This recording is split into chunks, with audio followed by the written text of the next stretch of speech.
Hi, in this class we will discuss about some most important questions related to wave optics.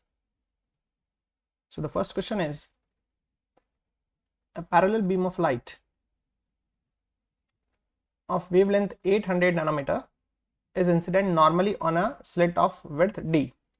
If the distance between slit and the screen is 1 meter and the distance of second order maximum from the center of the screen is 10 millimeter, the width of slit is.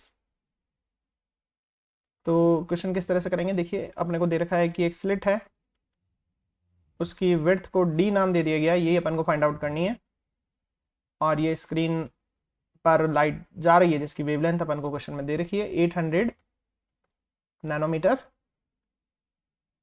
Nanometre का मतलब 10⁻⁹ metre. अब बोले distance between the slit and screen, इस slit और screen के बीच का distance अपन को given है 1 मीटर। तो देखिए इसमें होता क्या है, ये सेंटर में ब्राइट बनता है डिफ्रैक्शन में, then dark, then bright, then dark, इस तरह से ये फ्रिंजेस बनती है, देन ब्राइट, ब्राइट डार्क, ऐसा फ्रिंजेस बनती है। जैसा ऊपर होता है वैसा नीचे भी होता है, ये dark band, then bright, then dark. Central का ब्राइट की विड्थ बाकी सबसे डबल रहती है, तो ऐसा पैटर्न मिलता है ना, डिफ्रैक्शन पैटर्न कहते हैं इसको।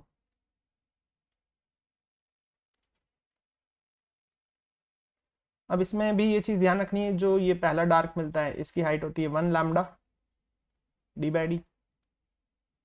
दूसरा डार्क मिलता है उसकी हाइट होती है 2 लैम्डा d/d। और ये जो ब्राइट है इसकी भी हाइट आपको ध्यान रखनी है, ये 1 और 2 के बीच में 1.5 लैम्डा d/d। देन 2 के ऊपर ये सेकंड वाला जो ब्राइट है इसकी हाइट क्या बोलेंगे, 2.5 लैम्डा d/d। डिफ्रैक्शन में ये चीज़ अपन को इतनी हाइट पे मिलता है, ठीक है। अब बोल रहे हैं second order maxima from centre, तो ये कहलाता है फर्स्ट ऑर्डर मैक्सिमा और उसके बाद कहलाता है सेकंड ऑर्डर। सेंटर के बाद ही फर्स्ट सेकंड गिने जाते हैं। तो बोल रहे हैं सेकंड मैक्सिमा जो है उसकी जो स्क्रीन पर उसकी जो डिस्टेंस है सेंटर से वो 10 मिलीमीटर है, ठीक है ना। ये हाइट जो आ रही है सेकंड मैक्सिमा की वो 10 मिलीमीटर आ रही है, तो अपन को ये डी फाइंड आउट करना है। तो हाइट का फॉर्मूला होता है जो अपन को याद रखना है इस क्वेश्चन को करने के लिए, ठीक है। हाइट का फॉर्मूला अपने पास जो अवेलेबल है वो अपन को लगाना है, वो क्या होता है, n लैम्डा d/2d। ये हाइट ऑफ मैक्सिमा का फॉर्मूला है। यहाँ पर n अपन को रखने क्या होता है डिफ्रैक्शन के केस में, 1 नहीं रखना होता है, 3, 5, 7 ये ऑड मल्टीपल रखेंगे, ऐसा आप थ्योरी पार्ट में पढ़ते हैं, ठीक है। तो ये ब्राइट के लिए हाइट का ये फॉर्मूला है odd multiple of lambda d/2d, जहाँ पे ऑड नंबर अपन को 3, 5, 7, 9 रखने होते हैं, 1 नहीं रखना होता है। इसका पूरा एक्सप्लेनेशन थ्योरी में आता है, ठीक है। अब देखिए यहाँ पर अपने को हाइट तो दे रखी है 10 मिलीमीटर, तो 10 मिलीमीटर का मतलब 10⁻³ n सेकंड ऑर्डर है, तो सेकंड ऑर्डर कौन सा होगा, सेकंड ऑर्डर क्या आएगा, पहला ऑर्डर तो 3 पर आएगा, दूसरा ऑर्डर किस पे आएगा 5 पर, तो n की जगह 5 लैम्डा d/2d, ठीक है। तो ये अपन ने यहाँ पर इस तरह से देखा कि अपने पास हाइट किसके बराबर है 2.5 लैम्डा d/d, ऐसा ऊपर ही भी लिखा हुआ है हाइट 2.5, और ये मेन फॉर्मूले से भी दिख गया अपन को। अब अपना मकसद ये d फाइंड आउट करना है, तो ये कितना हो जाएगा 5/2 मतलब 2.5 इंटू लैम्डा की वैल्यू अपन को दे रखी है 800 नैनोमीटर मतलब 10⁻⁹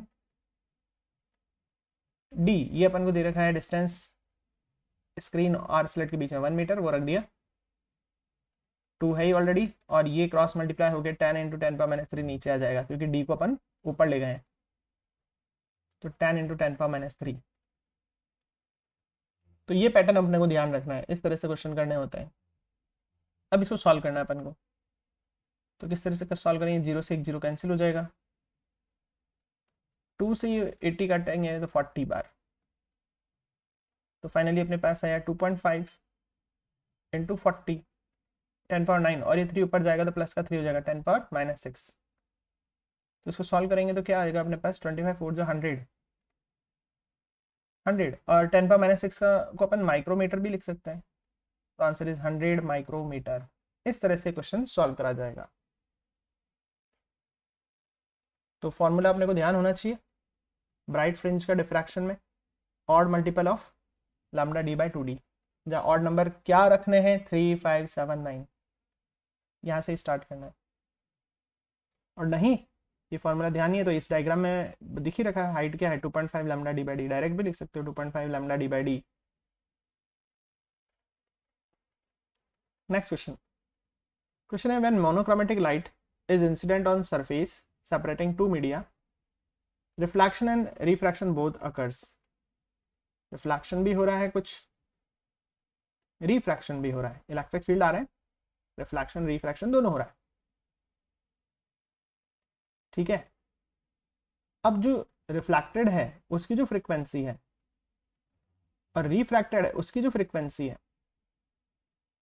उनकी सेम है, तो इसका रीजन देना है अपन को। तो इसकी फ्रीक्वेंसी सेम क्यों होती है? जैसी फ्रीक्वेंसी इंसिडेंट रे की आ रही है वैसी ही फ्रीक्वेंसी रिफ्लेक्टेड की भी रहेगी और किसकी रहेगी, रिफ्रैक्टेड की भी रहेगी, दोनों की फ्रीक्वेंसी सेम रहेगी। तो ऐसा क्यों हो रहा है? इसका रीज़न ये है कि जब ये लाइट टकराती है, चाहे रिफ्लेक्शन हो चाहे रिफ्रैक्शन हो, तो यहाँ पर जो एटम्स होते हैं ना, इस मटेरियल्स के एटम्स वो वाइब्रेट करते हैं और वो उसी फ्रीक्वेंसी से वाइब्रेट करते हैं जो फ्रीक्वेंसी आ रही हो। तो एटम्स उसी फ्रीक्वेंसी से वाइब्रेट करेंगे तो उसी फ्रीक्वेंसी की वेव निकालेंगे, चाहे अंदर जाए चाहे बाहर जाए। तो अपन आंसर क्या लिखेंगे? तो ड्यू टू, अपन आंसर लिखेंगे due to incident wave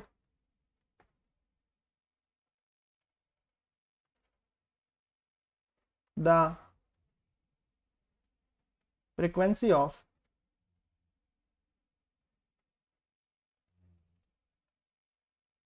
of vibrating atom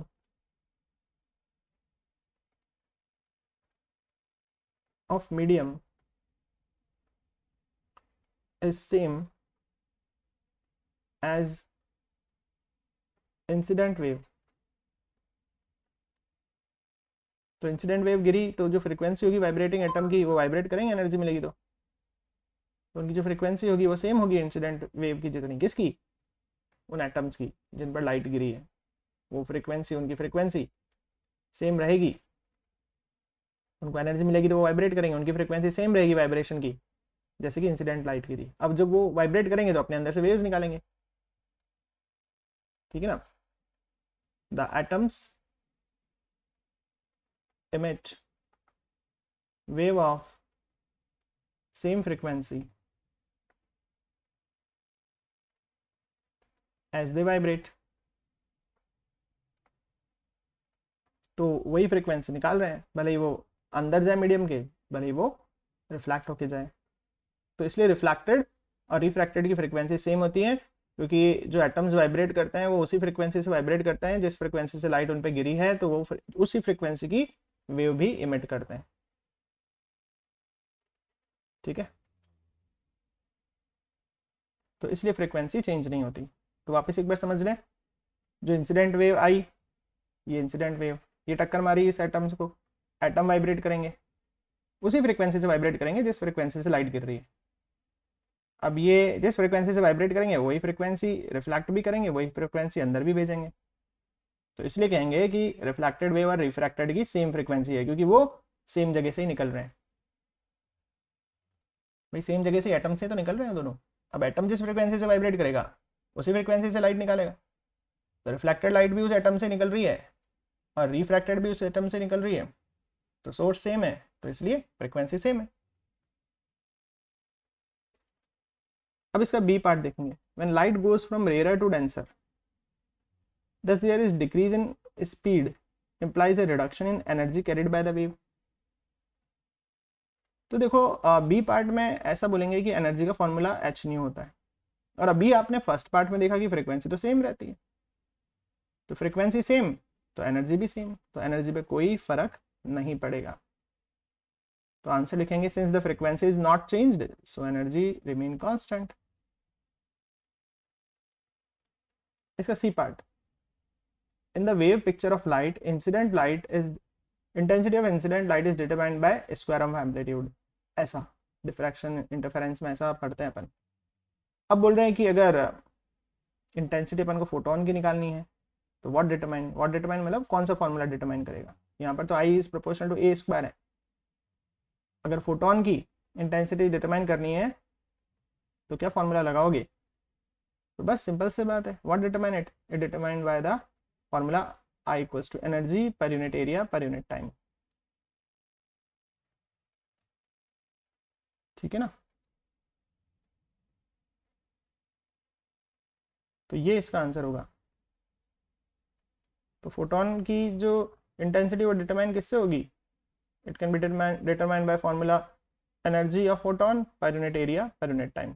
और एनर्जी को एच न्यू भी कह सकते हैं। इस एनर्जी को क्या बोल सकते हैं, एच न्यू। अब मान लो कि 10 फोटोन गिर रहे हैं, 20 फोटोन गिर रहे हैं, 30 फोटोन गिर रहे हैं पर सेकेंड, तो यहाँ पर एन और लगा देंगे। एन मतलब नंबर ऑफ फोटॉन्स। तो आई बराबर energy per unit area per unit time, लेकिन एनर्जी को एच न्यू लिखेंगे। और कितने फोटोन गिर रहे हैं, तो एक फोटोन की एनर्जी एच न्यू, पता नहीं कितने गिर रहे हैं, एन गिर रहे हैं। 10 गिरेंगे तो 10 H new by area into time, 20 गिरेंगे तो 20 H new by area into time. तो इस तरह से क्वेश्चन सॉल्व होगा। तो एक बार शुरुआत से इस क्वेश्चन को समझ लेते हैं फिर से। मोनोक्रोमेटिक लाइट गिरी मीडियम पर, तो रिफ्लेक्ट भी हुई लाइट, रिफ्रैक्ट भी हुई, और दोनों की सेम फ्रीक्वेंसी। ऐसा क्यों। तो आंसर क्या दिया अपन ने कि इंसिडेंट लाइट जिस फ्रीक्वेंसी से आती है वो एटम्स पे गिरती है तो उसी फ्रीक्वेंसी से उनको वाइब्रेट कर देती है, और एटम जिस फ्रीक्वेंसी से वाइब्रेट होगा उसी फ्रीक्वेंसी से वो लाइट इमिट करेगा। भले रिफ्लेक्टेड हो रही है चाहे अंदर जा रही है, दोनों निकल तो एटम से रही है। तो एटम की फ्रीक्वेंसी इंसिडेंट लाइट जितनी है तो उस एटम से निकलने वाली वेव की फ्रीक्वेंसी भी उतनी ही होगी, क्योंकि एटम खुद उसी फ्रीक्वेंसी से वाइब्रेट कर रहा है जिस फ्रीक्वेंसी से इंसिडेंट लाइट गिरी है। दूसरा क्वेश्चन क्या था कि लाइट जब रेयर से डेंसर में जाती है स्पीड तो चेंज हो जाती है, तो इसका मतलब एनर्जी भी चेंज हो जाती है कि नहीं भाई, एनर्जी चेंज नहीं होती, क्योंकि एनर्जी का फॉर्मूला एच नहीं होता है। अभी सीखा है फ्रीक्वेंसी तो सेम रहती है, फ्रीक्वेंसी सेम तो एनर्जी भी सेम। तीसरी चीज देखिए कि इंटेंसिटी को एम्पलीट्यूड के स्क्वायर के प्रोपोर्शनल होती है। अब बोल रहे हैं कि फोटोन पिक्चर के हिसाब से बताओ क्या फॉर्मूला होगा, तो ये बता देंगे I equals to energy per unit area per unit time होता है, और एनर्जी को एच न्यू कहते हैं, और कितने फोटोन है उसको एन लिख देंगे। तो बस इस तरह से फॉर्मुलेट के रूप में और थोड़ा सा लैंग्वेज लिख देना है।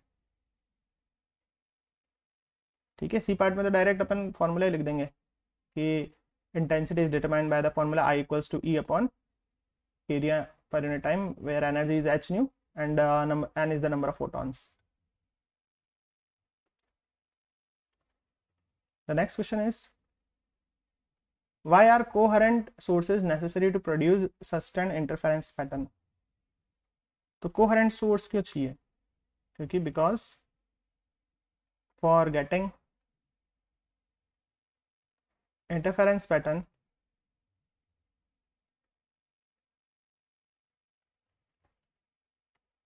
constant phase difference is required between waves.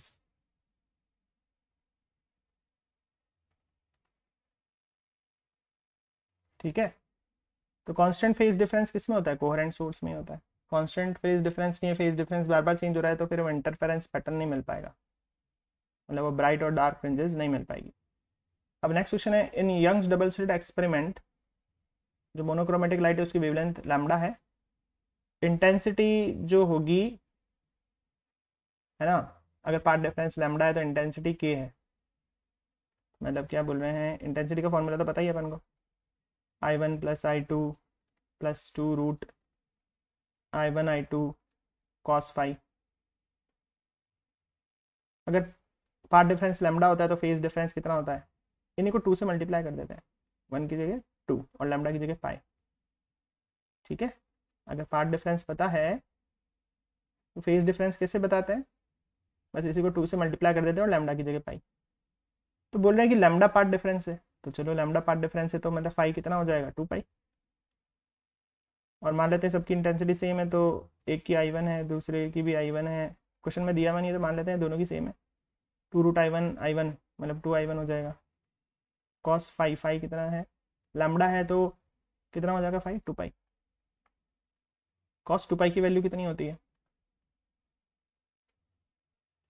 1, तो this is I1 plus I1 2I1 plus 2I1 मतलब 4I1। तो मतलब अगर लैम्डा फेज डिफरेंस है तो इंटेंसिटी कितनी मिलेगी 4I1। और बोल रहे हैं इसको ही के नाम दे दो के नाम दे दो, इसमें बोल रखा है के दे दो। अब आगे बोल रहे हैं कि चलो अब बताओ कि अगर फेज डिफरेंस λ/3 हुआ तब क्या होगी इंटेंसिटी। कितना बोल रहे हैं फेज डिफरेंस λ/3। अभी क्या बताया फेज डिफरेंस से पार्ट डिफरेंस से फेज डिफरेंस कैसे निकालते हैं, बस 2 से मल्टीप्लाई कर देते हैं और लैम्डा की जगह पाई लिख देते हैं। तो चलो अब ये लगा लेते हैं I = I1 + I1 + 2√I1 I1 है ना, मतलब और cos फाई, फाई की जगह क्या लिख दें 2π/3। तो ये कितना हो जाएगा I1 + I1 2I1 + 2I1 और cos 2π/3। ये cos 2π/3 कितना हो जाएगा, ये हो जाएगा अपने पास 2π/3 अपन को चाहिए, पाई का मतलब हो जाएगा 180, 3 6 मतलब 120, cos 120 - 1/2 होता है।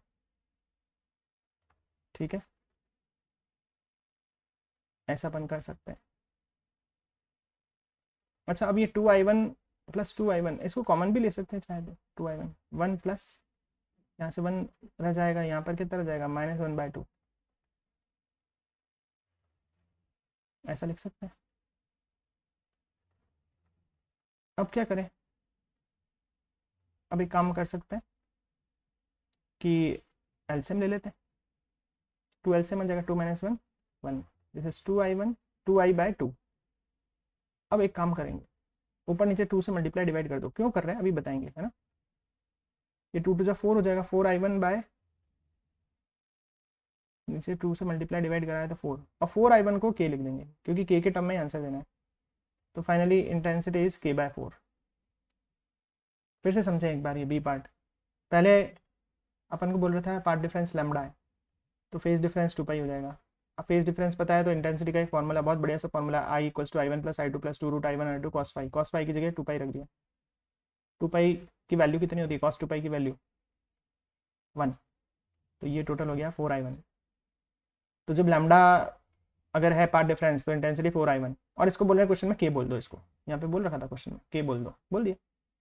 अब बोल रहे हैं कि अगर λ/3 हुआ पार्ट डिफरेंस, λ/3 तो पहले फेज डिफरेंस देख लेते हैं, 2 से मल्टीप्लाई कर दो और लैम्डा की जगह पाई लगा दो। चलो अब उस कॉस में फाई की जगह 2π/3, cos 2π/3 मतलब cos 120 - 1/2। सॉल्व कर देंगे सॉल्व कर देंगे सॉल्व कर देंगे, नीचे पहुंचेंगे तो एक थोड़ा सा चीज़ ध्यान रखना है। क्या ध्यान रखना है, ऊपर नीचे 2 से मल्टीप्लाई डिवाइड कर दो, क्या होगा इससे, तो ऊपर हो जाएगा 4I1। उससे क्या फ़ायदा हुआ, बोल रखा है क्वेश्चन में कि भाई इसको के बोलो, बोल दो के। तो answer is new intensity is k/4, मतलब पुरानी की 1/4 हो गई।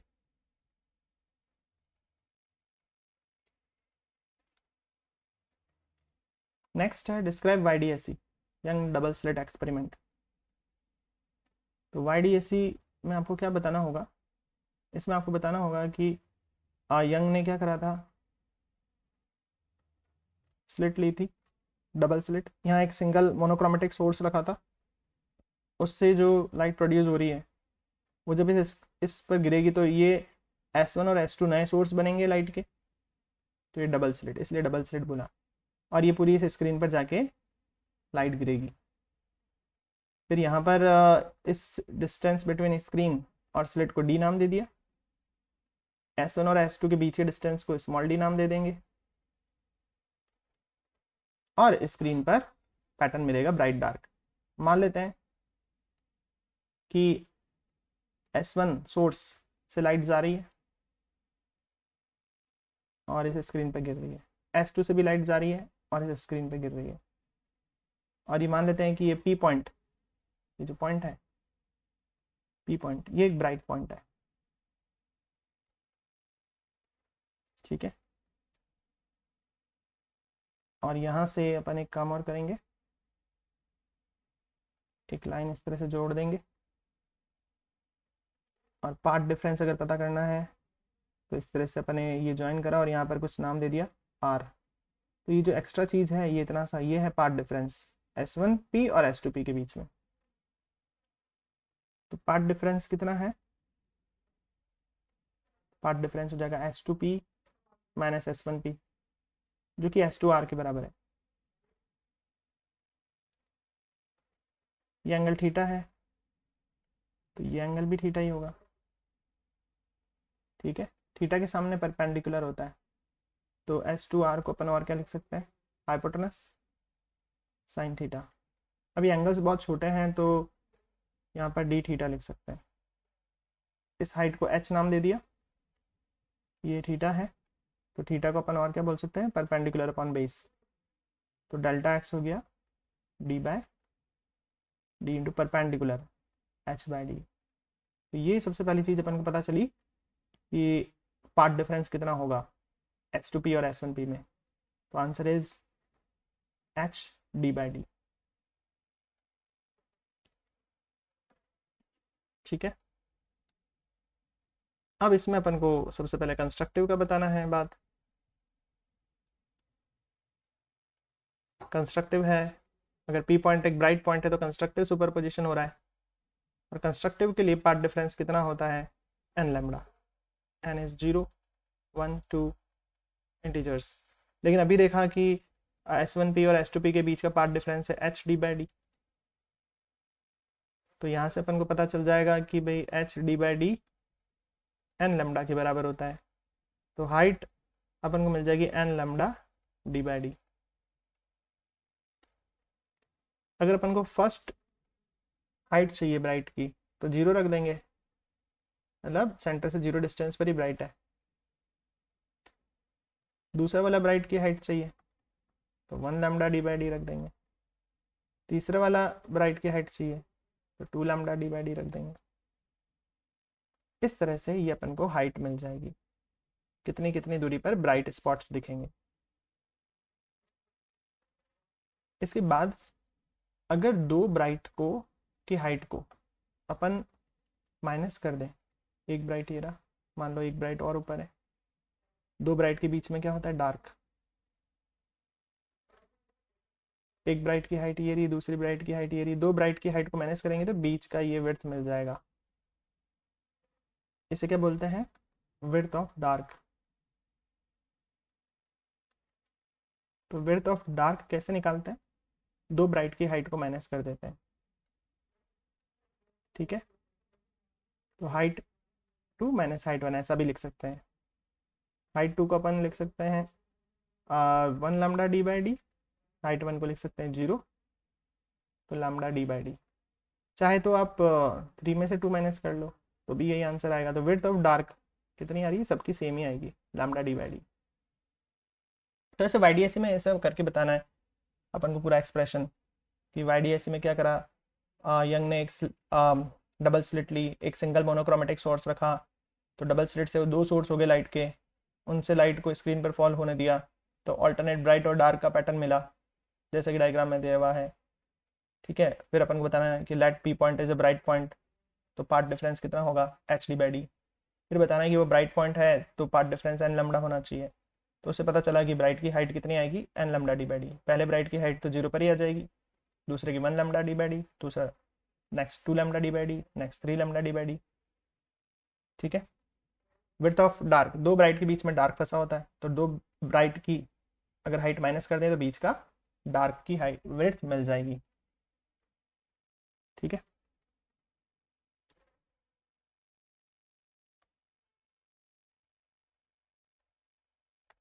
ये भी पूछ सकते हैं कि कितने एंगल पर मिल रहा है ब्राइट, एंगल्स भी पूछे जा सकते हैं, तो उसको भी अपन ट्राई कर लेते हैं, एंगल्स भी निकाल लेते हैं। तो एंगल्स कैसे निकालें वो देखिए। तो अभी यहाँ पर बात चलिए कि ये एक ब्राइट फ्रिंज ऑब्टेन हुई, एक डार्क, एक ब्राइट, एक डार्क, ऐसा मिला। ऐसा ये जो स्लिट थी, 2 स्लिट्स थी, उससे d डिस्टेंस पर स्क्रीन थी। तो क्या क्या चीज़ ऑब्टेन हुई जब लाइट डाली? तो ब्राइट स्पॉट 0 हाइट पर, then dark, then bright, then dark, then bright, same नीचे भी। तो अब अपन ये पता करेंगे कि कितने कितने एंगल्स पर ब्राइट मिल रहे हैं। तो ब्राइट के एंगल्स फाइंड करेंगे, ठीक है। तो ये अपन ने यहाँ से इस तरह से जोड़ दिया, इस एंगल को थीटा नाम दे रहे हैं और इस हाइट को h नाम दे रहे हैं। तो अब अपन ये एंगल पता करने जा रहे हैं, एंगुलर पोजीशन।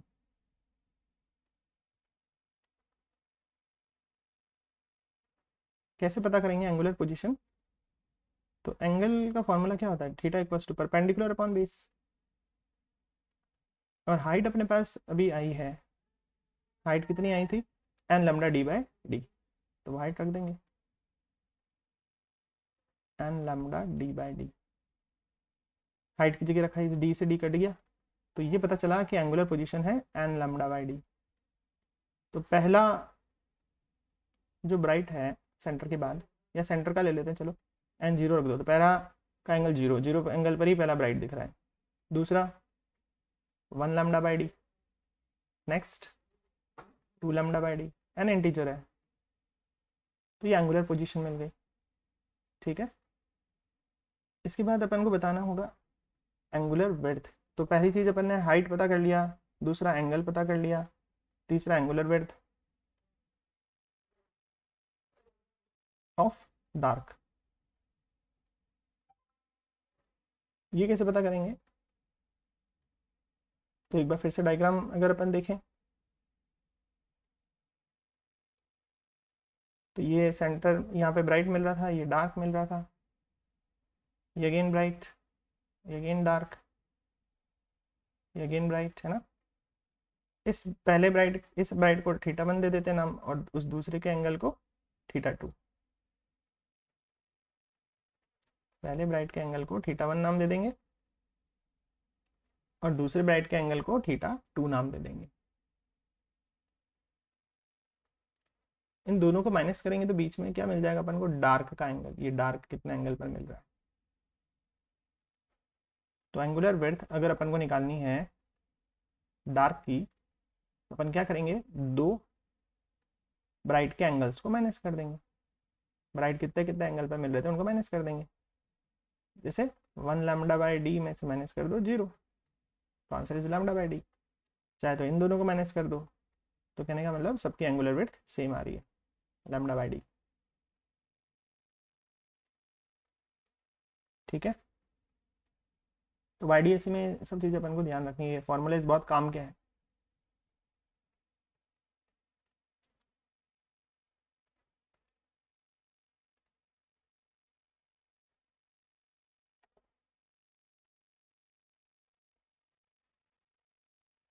अब अगर अपने से पूछ लिया जाए कि भाई डार्क की भी आप बातें करें, इसी केस में सारी डार्क की बातें भी बतानी है अपन को। तो फॉर डिस्ट्रक्टिव सुपरपोजिशन,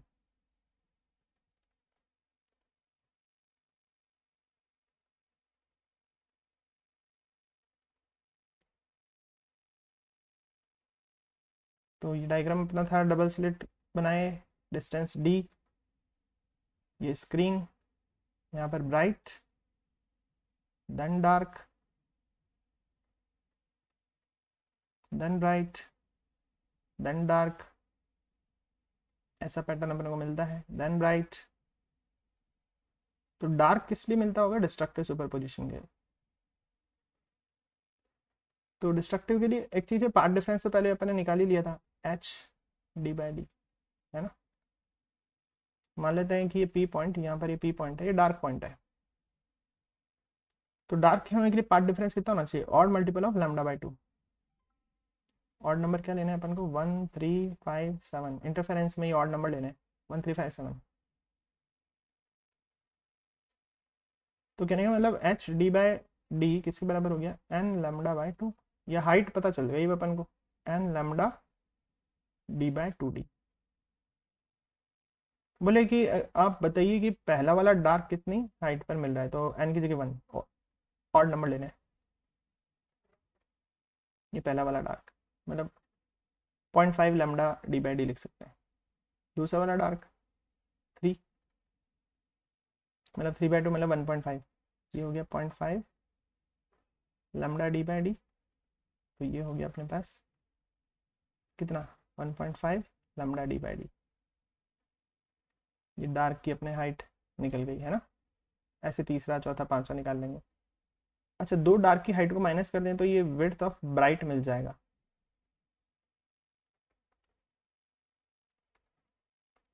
तो विड्थ ऑफ ब्राइट कैसे निकली, विड्थ ऑफ ब्राइट दो डार्क की हाइट को माइनस कर दिया, हाइट 2 माइनस हाइट 1। तो जैसे यहाँ पे h2 है 3 lambda D bye 2d, minus कर देते हैं 1 लैम्डा डी बाय 2d। तो 3 माइनस 1 2, 2 से 2 कट जाएगा, लैम्डा डी बाई डी। और किसी भी करोगे सबकी सेम ही आएगी, तो विड्थ सबकी सेम ही आ रही है। तो समझ जाओ कि पहले अपन ने जो करा था उसमें अपन ने विड्थ ऑफ डार्क निकाला था, उसका भी आंसर यही है। यहाँ करा विड्थ ऑफ ब्राइट, उसका भी आंसर यही है। तो मतलब सबकी विड्थ सेम आती है इंटरफेरेंस में।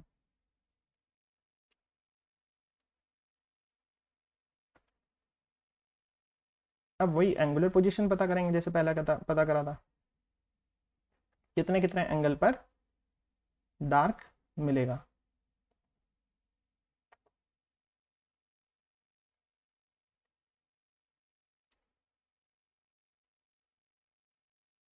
तो तीसरी चीज अपन पता करेंगे एंगुलर पोजीशन ऑफ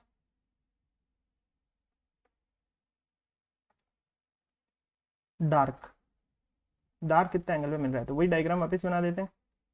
ये डिस्टेंस d, ये स्क्रीन, ये ब्राइट, ये डार्क, ये ब्राइट, ये डार्क, ये डार्क, ये ब्राइट, ये डार्क। ठीक है ना। तो मान लो ये पहला वाला डार्क ये θ1 पे मिल रहा है ना। तो थीटा किसके बराबर हो जाएगा, इसको h नाम दे दिया, h बाई डी। और डार्क की हाइट का फॉर्मूला क्या था, N lambda D by 2d। यही था ना हाइट का फॉर्मूला। डी से डी कट जाएगा तो ये थीटा का फॉर्मूला आ गया एन लैम्डा बाई 2d।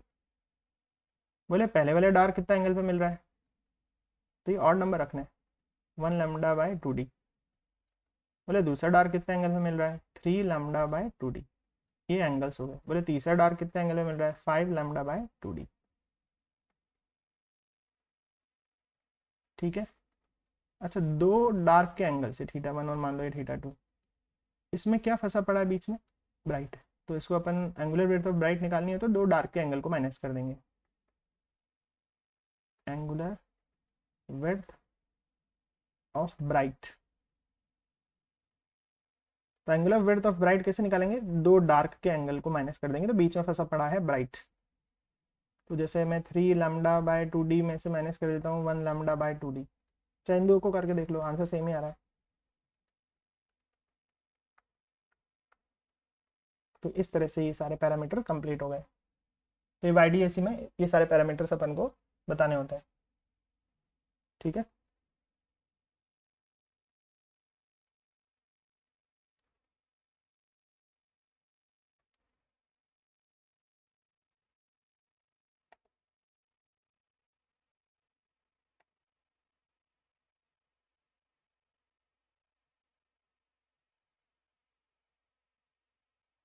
तो फाइनली अपन को क्या क्या चीज़ें मिली, path difference H D by D, ये तो कॉमन है दोनों में। फिर अपने को ब्राइट वाला मतलब कंस्ट्रक्टिव, और ये डार्क वाला मतलब डिस्ट्रक्टिव, दो अपन ने बातें करी ना। तो हाइट के फॉर्मूला निकाले एक, तो अपन ने हाइट का क्या फॉर्मूला निकला था इसमें ब्राइट वाले में, N lambda D by D. इसमें क्या निकला था, पहले सारे अपन इधर ब्राइट वाले की डिस्कशन कर लेते हैं। हाइट के बाद अपन ने विड्थ ऑफ डार्क देखा था, दो ब्राइट की हाइट को माइनस करा था, तो answer lambda D by D. फिर अपन ने एंगुलर पोजीशन निकाली थी, है ना, ब्राइट की, तो क्या आई थी अपने पास एन लैम्बडा बाई डी। और फिर अपन ने एंगुलर विड्थ ऑफ डार्क निकाला था, दो ब्राइट के एंगल को माइनस कर दिया था, लैम्बडा बाई डी। ये फॉर्मूले अपने को डायरेक्ट याद रखने हैं। ऐसा ही अपन इधर देखें, डिस्ट्रक्टिव के लिए क्या क्या आंसर आए अपने, कितनी हाइट पर डार्क आया था अपने पास, odd multiple of lambda D by 2d, ये ऑड नंबर है, और यहाँ पर ये इंटीजर्स हैं 0 1 2। विड्थ ऑफ ब्राइट कैसे निकाला था, दो डार्क की हाइट को माइनस कर दिया था, तो आंसर सेम ही आया था, सारे की विड्थ सेम आ रही है। Angular position odd multiple of lambda by 2d, और finally angular width of bright वही आया था लैम्बडा बाय डी। ये सारा समराइज अपन ने इस तरह से कर दिया, तो ये पूरा बाय डी ऐसी हो गया, ठीक है। अब है prove law of reflection by Huygens principle. तो ये मान लेते हैं अपने पास लाइट रे आ रही है, ये टकराई और ये रिफ्लेक्ट होके चली गई, ठीक है। अब अपन को ये इंसिडेंट वेव फ्रंट बना देना है ना, रे के परपेंडिकुलर, रे के 90 डिग्री पर, और ये रिफ्लेक्टेड वेव फ्रंट बना देना है रे के 90 डिग्री पर, ये रिफ्लेक्टेड वेव फ्रंट, ये इंसिडेंट वेव फ्रंट, है ना।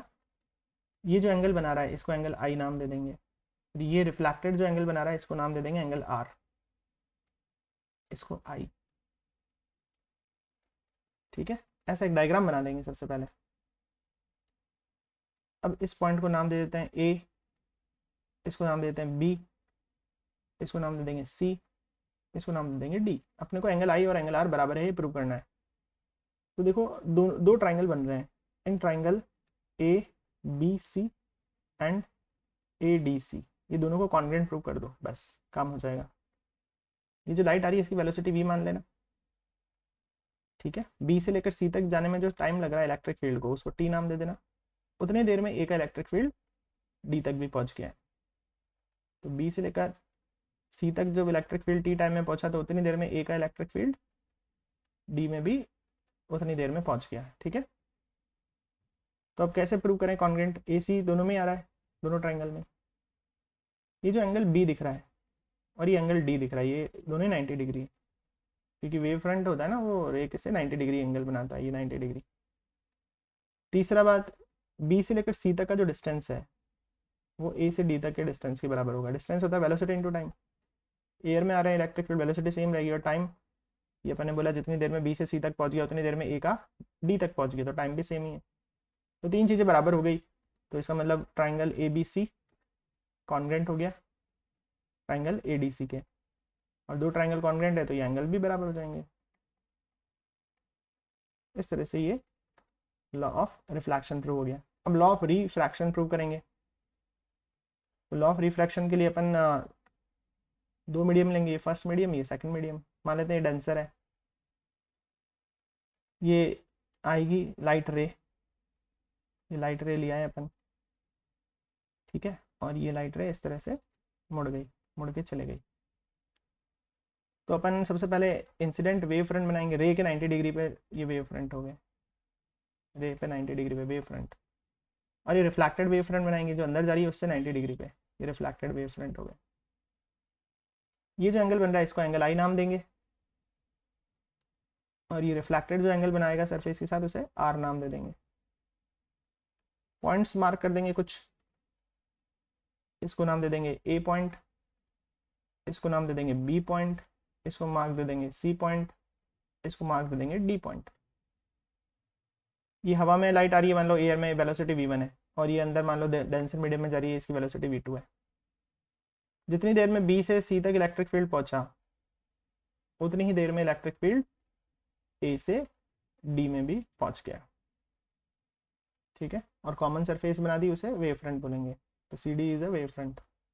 तो कैसे प्रूव करें, देखो साइन आई निकालेंगे पहले, परपेंडिकुलर अपॉन हाइपोटेनस। परपेंडिकुलर क्या दिख रहा है बी सी, हाइपोटेनस क्या दिख रहा है ए सी। साइन आर निकालेंगे, आर नीचे वाले ट्राइंगल में आ रहा है ए डी सी में, परपेंडिकुलर एंगल के सामने perpendicular A D, hypotenuse 90 degree के सामने हाइपोटेनस, ये 90 डिग्री। इसके सामने ये हाइपोटेनस AC। अब इनको अगर डिवाइड दे दें, ठीक है, तो AC से AC कट जाएगा, तो sine I by sine R किसके बराबर हो गया, BC बाय AD। B से लेकर C तक का distance velocity into time, A से D तक का distance velocity into time, time पहले ही बोला सेम टाइम में कहाँ तक पहुँच गया, तो sine I by sine R किसके बराबर आ गया, V1 बाय V2। और यही है स्नेल्स लॉ ऑफ रिफ्रैक्शन। ठीक है, next double slit single slit experiment. तो इसमें एक सिंगल स्लिट लेनी है, ठीक है। इनकी स्लिट की साइज कितनी होनी चाहिए, वेवलेंथ की ऑर्डर की, ये बात ध्यान रखनी है। स्लिट की साइज कितनी होती है, लाइट के वेवलेंथ के ऑर्डर की। ये डिस्टेंस D मान लेना है, ये स्क्रीन, अब लाइट जाएगी और स्क्रीन पर वो लाइट फैलेगी, ठीक है। डिफ्रैक्शन में क्या देखते हैं, बीच में एक सेंट्रल ब्राइट मिलता है अपन को, यहाँ से लाइट जाएगी, मान लीजिए इस पॉइंट पे पहुंची, यहाँ से लाइट गई इस पॉइंट पे पहुंची, इस P पॉइंट को मान लेते हैं डार्क पॉइंट है, ठीक है। यहाँ से पार्ट डिफरेंस निकालना है, तो यहाँ से लाइन खींच देंगे, इसको नाम दे रहा हूँ मैं S1, इसको नाम दे रहा हूँ S2, इसको नाम दे रहा हूँ R, तो ये S2R पार्ट डिफरेंस है, ये थीटा एंगल मान लेते हैं। तो पार्ट डिफरेंस कितना दिख रहा है, S2P माइनस S1P मतलब S2R, जिसको कि D साइन थीटा भी लिख सकते हैं, हाइपोटेनस साइन थीटा, ठीक है। इतना मैथमेटिकल काम करने के बाद इस सेंटर से एक लाइन खींच देंगे और ये भी थीटा ही होगा।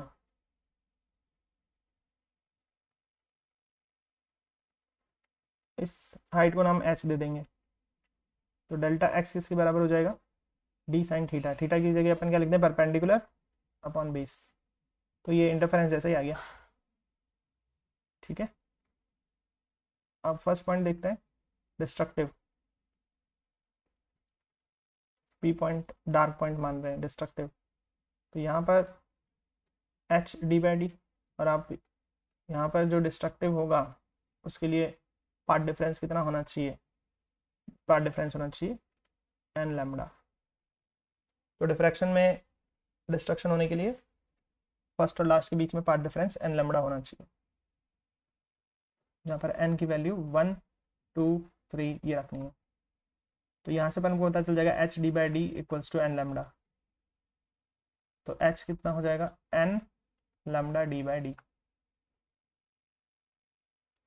अगर पहले डार्क की हाइट पूछे तो 1 लैम्डा d/d, दूसरे डार्क की हाइट पूछे तो 2 लैम्डा d/d,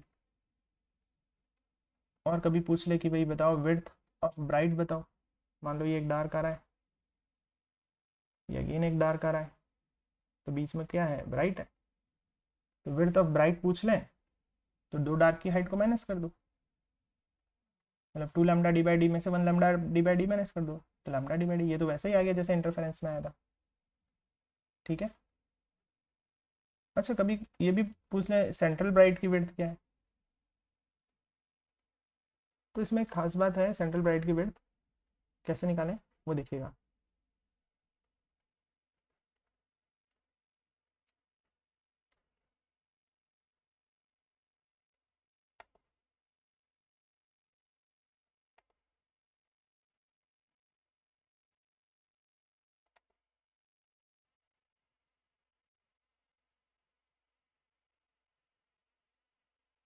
तो विड्थ ऑफ सेंट्रल ब्राइट वो कैसे निकालें, ये जो डायग्राम अपन ने बनाया ना,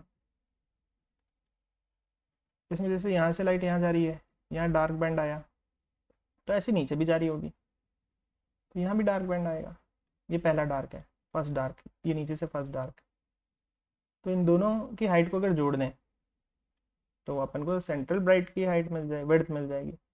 तो विड्थ ऑफ सेंट्रल ब्राइट का मतलब ऊपर का h प्लस नीचे का h, तो h अपने पास कितना आया था उसको जोड़ देना है, ये h अपने पास कितना आया है, 1 लैम्डा d/d, ये आया ना पहला वाला 1 lambda d/d, this is 1 lambda D by D, है ना ये डार्क, और ये वाला डार्क भी उतनी हाइट पर होगा, तो 1 लैम्डा डी बाई डी में जोड़ देंगे 1 लैम्डा डी बाई डी, तो मिल जाएगा 2 लैम्डा डी बाई डी, मतलब डबल आ रही है इसकी विड्थ। तो डिफ्रैक्शन में ये खास बात है, सेंटर में एक बहुत वाइड अपन को ब्राइट दिखता है। ठीक है, अब अपने से एंगुलर पोजीशन पूछ लें। एंगुलर पोजीशन जैसे इंटरफेरेंस में करा था ना, वैसे ही करते जाएंगे। एंगुलर पोजीशन ऑफ डार्क, तो वही परपेंडिकुलर अपॉन बेस, हाइट की जगह वही लिख देंगे अपन N lambda D by D. तो क्या आंसर आ गया, angular position of dark N lambda by D. बोले फर्स्ट डार्क की एंगल बताओ 1 लैम्डा बाई डी, दूसरे डार्क का एंगल बताओ 2 लैम्डा बाई डी, है ना, और दो डार्क के एंगल को माइनस कर दो, तो वो आ जाएगा एंगुलर विड्थ ऑफ, क्या जाएगा, एंगुलर विड्थ ऑफ ब्राइट। पहले जैसा ही हो रहा है ये तो। ठीक है, तो इस तरह से ये अपना पार्ट हो गया है डिस्ट्रक्टिव के लिए। ऐसा ही कंस्ट्रक्टिव के लिए भी बताना है। तो कंस्ट्रक्टिव के लिए कैसे बताएं वो देखिए। अब ये सारे अपने को फॉर्मूले याद भी रखने हैं, इससे न्यूमेरिकल बनते हैं। फॉर्मूला याद है तो न्यूमेरिकल इजीली हो जाएगा। तो अब अपन क्या करने वाले हैं, ये स्क्रीन, ये डिस्टेंस d, और ये यहाँ पर अपन को मिल गया था डार्क, यहाँ पर मिल गया था डार्क, इसके बाद क्या आएगा ब्राइट, उसके बाद क्या आएगा डार्क, देन अगेन ब्राइट। ऐसा ही होगा pattern, bright dark bright dark, है ना। अब अपन ये ब्राइट के बारे में बात कर रहे हैं, इसकी हाइट निकालेंगे। तो कंस्ट्रक्टिव, तो अपन यहाँ पर इसकी बारे में बात करें तो पाथ डिफरेंस अपन ने देखा था h d बाई डी होता है, और कंस्ट्रक्टिव के लिए पाथ डिफरेंस यहाँ पर होगा odd multiple of lambda by 2। और खास बात रखना, ऑड नंबर आपको यहाँ पे 3 से स्टार्ट करना है, 3 5 7। तो इन दोनों को साथ में रख दें तो h d बाई डी किसके बराबर हो जाएगा, n लैम्डा बाई 2। तो हाइट कितनी हो जाएगी, n lambda d by 2d। ये आ गई है हाइट किसकी, ब्राइट की। उसने पहला वाला ब्राइट सेंटर के बाद की बात कर रहे हैं, है ना, पहला वाला ब्राइट आफ्टर सेंटर, तो ये 3 रखना है। ठीक है, सेंटर की बात नहीं कर रहे इसलिए 1 नहीं लिखा अपन, 3 बात रखा है नेक्स्ट वाला। तो 3 लैम्डा डी बाई 2d। दूसरा वाला ब्राइट की हाइट पूछे तो 5 लैम्डा डी बाई 2d। ऐसे तीसरे वाले ब्राइट की बात करें, सेंटर की बात है, 7 लैम्डा डी बाई 2d। तो सेकंड ऑर्डर कभी पूछ ले, सेकंड ऑर्डर ब्राइट की हाइट क्या है, तो ये रही, सेंटर के बाद ही बताना होगा। कभी पूछ ले विड्थ ऑफ डार्क बताओ, तो दो ब्राइट की हाइट को माइनस कर दो, मतलब 5 lambda D by 2d minus 3 lambda D by 2d, तो ये हो जाएगा लैम्डा डी बाई डी। तो वो तो सेम ही आ रहा है ना। तो ये विड्थ ऑफ डार्क। अब एंगुलर पोजीशन भी पूछ लेते हैं, तो वही पहले जैसे करना है, परपेंडिकुलर अपॉन बेस। परपेंडिकुलर की जगह अपन को लिख देना है n lambda D by 2d। पहला वाला एंगल पूछ ले तो 1 से स्टार्ट नहीं करना है, 3 से स्टार्ट करना है, सेंटर के बाद की बातें कर रहे हैं, 3 लैम्डा बाई 2d। दूसरा वाला एंगल पूछे ब्राइट का 5 लैम्डा बाई 2d। और फिर पूछ लें कि भाई एंगुलर विड्थ बताओ डार्क की, दो ब्राइट के एंगल्स को माइनस कर दो, 5 लैम्डा बाई 2d में से माइनस कर दो 3 lambda by 2d, lambda by D. इस तरह से अपने रिजल्ट्स आए।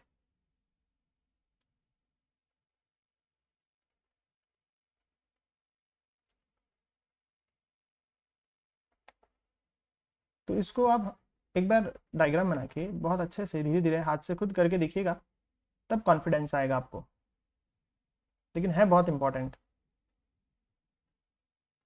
मतलब डिफ्रैक्शन और इंटरफेरेंस वाईडीएसी इस चैप्टर में सबसे मेन चीज़ यही है, इसी से एग्जाम में आता है, भले पूरा ये डेरिवेशन आ जाए, भले न्यूमेरिकल आ जाए, इसी से आता है। तो कहने का मतलब अपन ने अभी ये डिफ्रैक्शन जो सीखा उसमें पार्ट डिफरेंस क्या सीखे, वही जो अपन ने इंटरफेरेंस में आया था।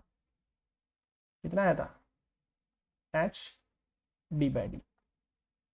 अब इसमें अपन ने डिस्ट्रक्टिव पहले लिखा करा था, है ना,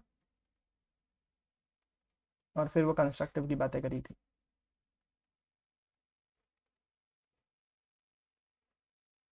तो डिस्ट्रक्टिव के लिए हाइट अपन ने निकाली थी, मतलब उल्टा चल रहा है ना। हाइट का फॉर्मूला क्या निकाला था, N lambda D by D, जहाँ पर एन क्या रखा था, 1357।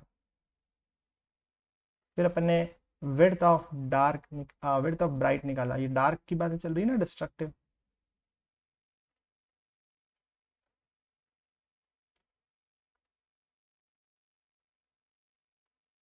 दो ब्राइट की हाइट को माइनस कर दिया था, तो आंसर क्या था, लैम्डा डी बाई डी। फिर अपन ने एंगुलर पोजीशन निकाली थी, है ना, डार्क की, वो क्या आया था, lambda D, lambda by N lambda by D. फिर अपन ने एंगुलर विड्थ निकाली थी ब्राइट की, दो डार्क के एंगल को माइनस कर दिया था, लैम्डा बाई डी। एक सेंट्रल ब्राइट और निकाला था, विड्थ ऑफ सेंट्रल ब्राइट, वो सारी अब दूसरी के डबल थी, 2 लैम्डा डी बाई डी, है ना। और एंगुलर विड्थ भी निकाली थी सेंट्रल ब्राइट की, वो भी डबल थी। फिर कंस्ट्रक्टिव के लिए हाइट निकाली थी, मतलब ब्राइट पॉइंट की हाइट निकाली थी।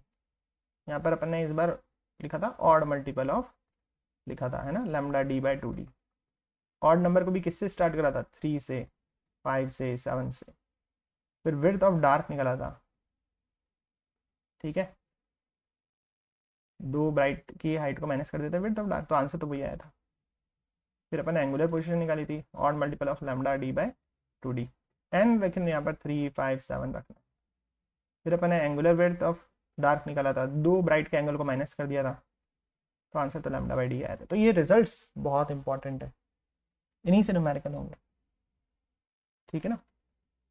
अच्छा, कभी ऐसा बोल दें कि रेड कलर की लाइट आ रही है, रेड कलर की लाइट डाली, है ना, ये एंगुलर विड्थ की बातें करते हैं। चलो अब बोले रेड कलर की लाइट डाली, ये वेवलेंथ ज़्यादा होती है इसकी, और ये ब्लू कलर की लाइट है, इसकी वेवलेंथ कम होती है। तो बोल रहे हैं किसका किसका एंगुलर विड्थ, ये एंगुलर विड्थ इसकी बात कर रहे हैं ना, किसकी एंगुलर विड्थ ज़्यादा होगी, तो रेड कलर की एंगुलर विड्थ ज़्यादा होगी, लैम्डा ज़्यादा तो एंगुलर विड्थ ज़्यादा। मतलब रेड कलर को अगर इससे निकालेंगे तो वो ज़्यादा एंगल तक फैलेगा, ज़्यादा एंगल तक फैलेगा, और ब्लू कलर को निकालेंगे तो वो कम एंगल में ही पहुंचेगा। अब कम एंगल में पहुंच रहा है, कम विड्थ है उसकी, कम जगह पहुंच रहा है, तो सारी की सारी एनर्जी यहाँ पर इतनी सी जगह पे जा रही है, तो मतलब रेड और ब्लू में से ब्राइट स्पॉट किसका आएगा, ब्लू का, क्योंकि कम जगह पर ही सारी एनर्जी पहुंच रही है। ये लेस ब्राइट, ये बड़ा इंपॉर्टेंट क्वेश्चन है। रेड कलर का बैंड ज़्यादा ब्राइट दिखते हैं या ब्लू कलर के, तो जिसकी वेवलेंथ छोटी, लैम्डा कम, तो एंगुलर विड्थ भी उसकी कम, एंगुलर विड्थ कम, कम एंगल पे ही सारे कलर सारा लाइट चलेगी, तो बहुत ब्राइट स्पॉट दिखेगा। ये बड़ा ही इंपॉर्टेंट पार्ट है, ये आपको बहुत अच्छे से ध्यान रखना है। तो इस तरह से अपन ने इस चैप्टर के सबसे मोस्ट इंपॉर्टेंट सारे टॉपिक्स देख लिए हैं, और कैसे न्यूमेरिकल्स बनते हैं वो भी अपन ने सीख लिया है। तो आप इसको अच्छे से करिएगा, लेकिन सबसे मेन बात है, जब तक आप हाथ से लिखेंगे नहीं तब तक आपका कॉन्फिडेंस लेवल नहीं आएगा, और एग्जाम में खाली ओरली देख के चले गए तो आप वहाँ पर ये परफॉर्म नहीं कर पाएंगे, और ना ही इसका न्यूमेरिकल आप कर पाएंगे। तो आपको करीबन 1-1.5 घंटा लगेगा मेरे हिसाब से, एक बार ये देखने के बाद खुद इसको करके देखें। Thank you.